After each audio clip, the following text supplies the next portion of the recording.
Assalamualaikum warahmatullahi wabarakatuh. Perkenalkan, nama saya Melda dengan NIM E1031221028. Pada video ini saya akan membahas materi yang ke-12, yaitu inovasi dalam konsep pembangunan. Sebagian besar saya menggunakan teori Joseph Schumpeter. Baik, pertama-tama saya ingin membahas inovasi terlebih dahulu. Nah, apa sih yang dimaksud dengan inovasi? Adapun menurut pendekatan yang dilakukan oleh Simonton dalam Papasi, inovatif harus dilihat dari kaitan perspektif sistem-sistem silang, komparatif, dan ide-ide baru. Dapat dikatakan pengertian inovasi secara umum adalah terdapat kemampuan akumulatif yang dimotori oleh orang atau sekelompok yang kreatif dan dinamis dalam suatu organisasi. Jika inovasi dilihat dari suatu proses, maka inovasi terdiri atas 5 tahap dan terbagi atas 2 bagian besar. Tahap pertama ada agenda setting. Nah, pada tahap ini dilakukan pemikiran mengenai masalah-masalah yang dihadapi dan masalah-masalah yang menuntut pemecahan dalam segera. Nah, untuk itu diperlukan untuk starting point yang mendukung jalannya pemikiran tersebut berupa sarana yang ada. Hal pertama adalah pribadi-pribadi yang memiliki posisi kunci dalam pengambilan keputusan dalam organisasi. Kemudian masuk pada tahap yang kedua, yaitu matching. Nah, pada tahap ini diinventarisasi sarana dan prasarana yang dilakukan atau yang diperlukan untuk diintegrasikan dalam suatu sistem kerja yang terpadu dan terprogram sebagai suatu proyek. Masuk pada tahap yang ketiga, yaitu redefiniting. Nah, pada tahap ini diadakan suatu evaluasi tentang perlu atau tidak perlunya atau tidak diadakan suatu perbaikan, penambahan, atau peningkatan suatu komponen tertentu dalam proyek. Terus ada yang tahap keempat, yaitu structuring. Nah, dalam tahap ini diadakan pengaturan personil dan peraturan pembagian dan pelaksanaan tugas, baik tugas lama maupun tugas yang baru. Nah, masuk pada tahap terakhir nih, yaitu tahap interconnecting. Pada tahap ini, kegiatan diarahkan pada koordinasi antar dinas, bagian urusan atau unit, baik secara vertikal maupun horizontal dan yang berkelanjutan. Kemudian, Joseph Schumpeter, seorang ekonom terkenal, memandang inovasi sebagai kunci utama pertumbuhan ekonomi. Menurut beliau, inovasi adalah elemen penting dalam menciptakan perkembangan ekonomi yang cepat. Kemudian, inovasi tidak hanya terkait dengan teknologi, tetapi juga mencakup produk, proses, pasar, dan manajemen. Adapun konsep kreatif destruktif yang diperkenalkan oleh Schumpeter menggambarkan bagaimana inovasi sering menggantikan hal-hal lama dengan yang baru. Jika kita tidak terbuka terhadap perubahan, kita mungkin tertinggal jauh oleh gelombang inovasi pada saat ini. Dalam konteks peran pemerintah, Schumpeter berpendapat bahwa pemerintah bisa memberikan dukungan positif untuk inovasi, tetapi juga tidak bisa dipungkiri bisa menjadi penghambat jika campur tangan yang berlebihan. Nah, dukungan pemerintah yang bijak terhadap inovasi sangatlah penting. Nah, masuk pada teori kedua, yaitu teori pembangunan.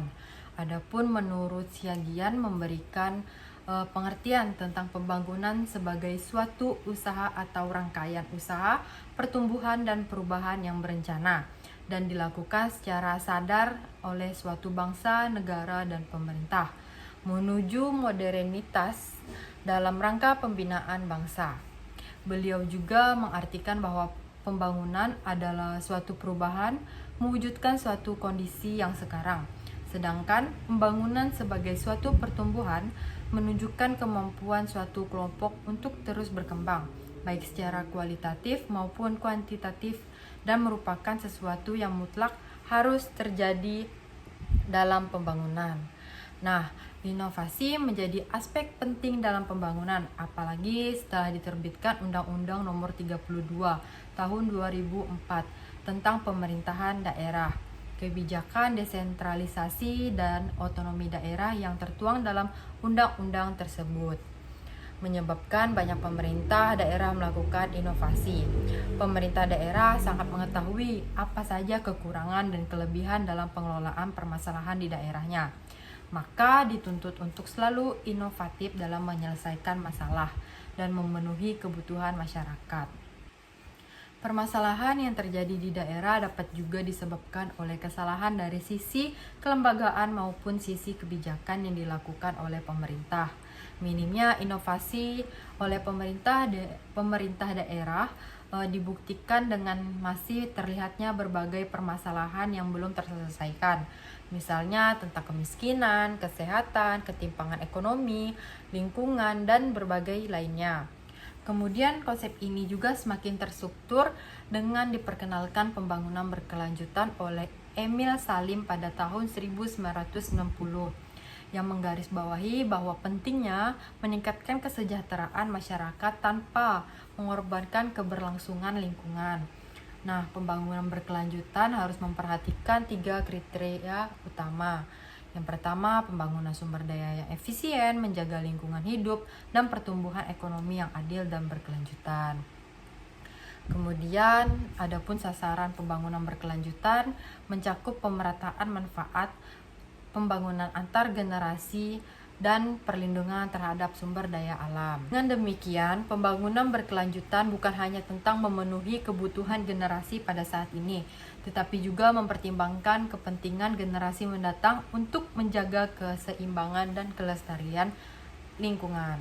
Nah, dan yang terakhir, di sini saya mengambil contoh inovasi dalam konsep pembangunan di Kota Pontianak, yaitu PPIIBT, Untan dan Bapeda Kota Pontianak, menjalin kolaborasi hadirkan klinik inovasi.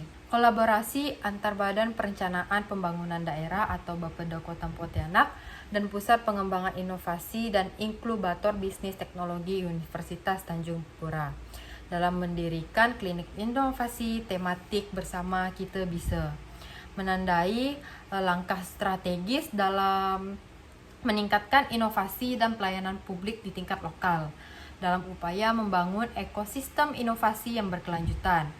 Bapeda Kota Pontianak mengakui betapa pentingnya melibatkan berbagai stakeholder, termasuk pemerintah, akademisi, komunitas, swasta, dan media massa.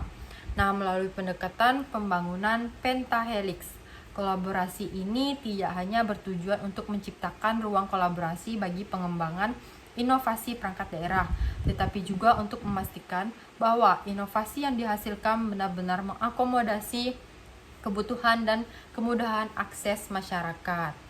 Dalam konteks ini, klinik inovasi menjadi sarana bagi para pemangku kepentingan untuk berkolaborasi, berbagai pengetahuan dan pengembangan solusi inovatif yang relevan dengan tantangan dan kebutuhan masyarakat. Sebagai bentuk implementasi, kolaborasi ini tidak hanya bertujuan untuk meningkatkan efisiensi dan efektivitas pelayanan publik, tetapi juga untuk menciptakan dampak positif yang lebih luas bagi kemajuan Kota Pontianak secara keseluruhan.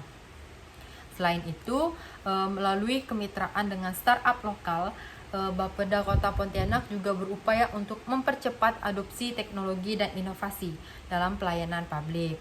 Dengan demikian, kolaborasi antara Bapeda Kota Pontianak dan PPIIBT Untan tidak hanya menjadi contoh bagi upaya bersama antara pemerintah dan perguruan tinggi dalam menghadirkan inovasi di tingkat lokal, tetapi juga menjadi landasan untuk pembentukan ekosistem startup lokal yang berkelanjutan. Melalui inisiatif kolaboratif ini, diharapkan Kota Pontianak dapat terus meningkatkan daya saingnya sebagai pusat inovasi dan teknologi di tingkat regional. Melalui inisiatif kolaboratif ini, diharapkan Kota Pontianak dapat terus meningkatkan daya saingnya sebagai pusat inovasi dan teknologi di tingkat regional dengan berfokus pada peningkatan produktivitas inovasi yang bermanfaat bagi masyarakat. Nah, langkah-langkah ini menjadi landasan bagi pertumbuhan ekonomi yang berkelanjutan dan pemerataan pembangunan di Kota Pontianak. Sekian penjelasan dari saya, mohon maaf jika banyak kesalahan kata atau kurangnya informasi yang saya sampaikan. Sekian dan terima kasih.